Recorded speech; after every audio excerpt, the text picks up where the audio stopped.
Soleil vert, Gwenaëlle Scottet. Notre rendez-vous chaque mardi avec le développement durable. Bonsoir Gwenaëlle. Bonsoir Cécile. On poursuit et on termine même sur le commerce équitable. Oui, voilà. Maintenant qu'on a vu ce qu'est le principe du commerce équitable et comment ça peut s'appliquer pour les produits locaux, on va revenir sur ce à quoi on pense en premier quand on entend commerce équitable. Autrement dit, le café, le chocolat, les produits exotiques quoi. Et oui, parce que tout ce qu'on mange peut pas être produit en France ou en Europe. On n'a pas le climat qu'il faut. Bon, pour ce qui est des agrumes par exemple, ça va à peu près, mais il y a des cultures qui poussent que dans des climats tropicaux avec un maximum d'humidité et de chaleur, et ça, on n'a pas. Alors par contre, je vois pas trop, a priori, l'avantage écologique des pays asiatiques, notamment pour la fabrication des vêtements qu'on achète. Oui, ça on en parlait la semaine dernière, effectivement, avec Cerise, la mode durable. Oui, et là, durable et équitable se rejoignent très facilement. On peut acheter des vêtements qui sont fabriqués en France ou en Europe, où là, on est à peu près sûr de comment les gens se rémunérer. On peut privilégier les films naturels qui sont issus de l'agriculture biologique, et puis surtout, l'occasion. Mais bon, on va revenir à l'agriculture, et on va prendre l'exemple du cacao, ce produit cher à toutes les familles. J'ai ressorti pour ça une étude de marché que j'avais faite pendant mes études en 2009. Et donc, il faut savoir qu'en 2008, les 3 principaux pays producteurs de cacao étaient la Côte d'Ivoire, le Ghana et l'Indonésie. Alors en fait, on a une production mondiale de cacao depuis le 19e siècle et les différents pays producteurs se succèdent depuis, mais ils sont toujours situés autour de l'équateur. C'est seulement à cet endroit qu'on peut avoir les conditions climatiques et écologiques nécessaires. Donc il faut 26 degrés en moyenne, jamais moins de 10. Donc à Nantes, par comparaison, en 2016, on était à 12,7 degrés de moyenne. Oublions ce chiffre. Voilà. Une forte humidité, ce qui va empêcher les feuilles de se dessécher trop vite et de tomber. Plus de 1500 mm de pluie par an répartis de façon régulière tout le long de l'année. Alors à Nantes, pareil, en 2016, on était à 763 mm. C'est moitié moins, et puis c'est pas vraiment réparti de façon régulière, je crois, mais bon. Il faut aussi une saison sèche courte, c'est-à-dire au maximum 3 mois sans pluie, et un sol qui va être riche en matière organique et neutre en pH. Alors en fait, traditionnellement, pour vous raconter un petit peu la petite histoire, on va trouver les exploitations dans les forêts. On va déforester une partie au milieu en abattant et en brûlant les arbres. Et ça va faire un gros apport en matière organique qui va donner un vrai avantage à la parcelle pendant des années. Et en plus, ça va permettre de garder de l'ombre autour pour les petites plantes. Et après 5 à 7 ans, ça prend du temps, les branches des arbres vont être suffisamment développées pour faire de l'ombre sur toute la parcelle et empêcher le développement des mauvaises herbes et permettre aussi aux feuilles mortes de tapisser le sol. Et on aura une production maximale au niveau d'une parcelle au bout de 10 à 15 ans. Et après, ça va diminuer. Et puis quand ça ne produit plus assez, on bouge dans la forêt. Bon, et donc, il se trouve en général que les pays où on va trouver le type de climat qu'il faut pour faire pousser du café et du chocolat, c'est à peu près la même chose, ce sont des pays pas super riches.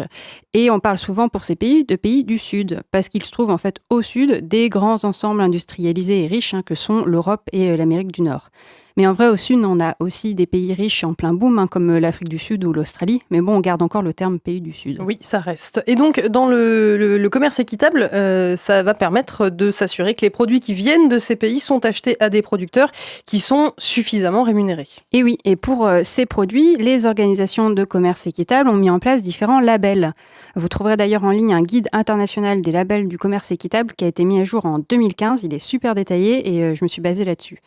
Donc, quand on veut acheter de la qualité, on se fie à des labels qui vont garantir un certain nombre de critères. Ça marche pareil pour l'agriculture biologique ou les AOP, les appellations d'origine protégée, ou alors les labels rouges, par exemple. Donc, on a des critères qui sont définis pour le commerce équitable. Ça marche sur d'où ça vient, est-ce qu'on est en agriculture biologique ou pas. Il faut une responsabilité sociétale de l'entreprise, le type d'organisation de la production, une inspection de la filière et une certaine traçabilité. Et on a un organisme qui va certifier que le produit répond bien à ces critères. Et ça peut être interne ou externe au label qui est donné.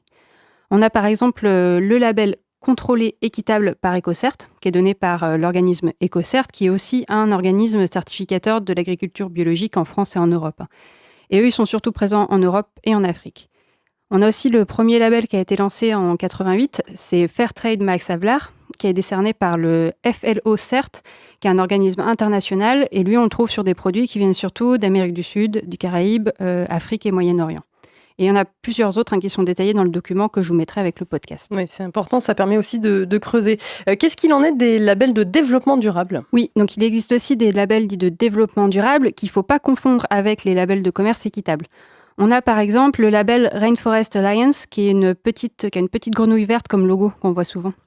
Donc ce label, il va garantir une traçabilité, le respect des conventions de l'Organisation internationale du travail, certains avantages sociaux additionnels, des mesures en faveur des producteurs marginalisés, un appui aux producteurs, le renforcement des droits des peuples autochtones, la réduction des impacts environnementaux des activités, une certaine protection de la biodiversité et l'interdiction des produits dangereux et des OGM.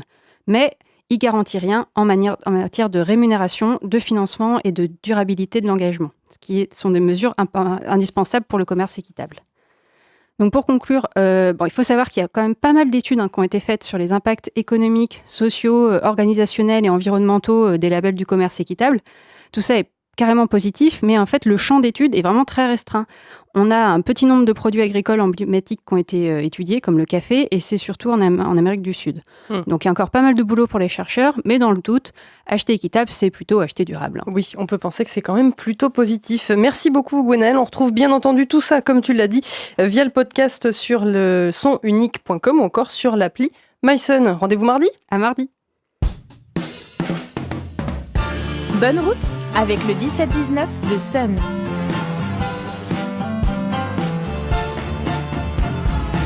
La route, on y retourne juste avant 18h30, avant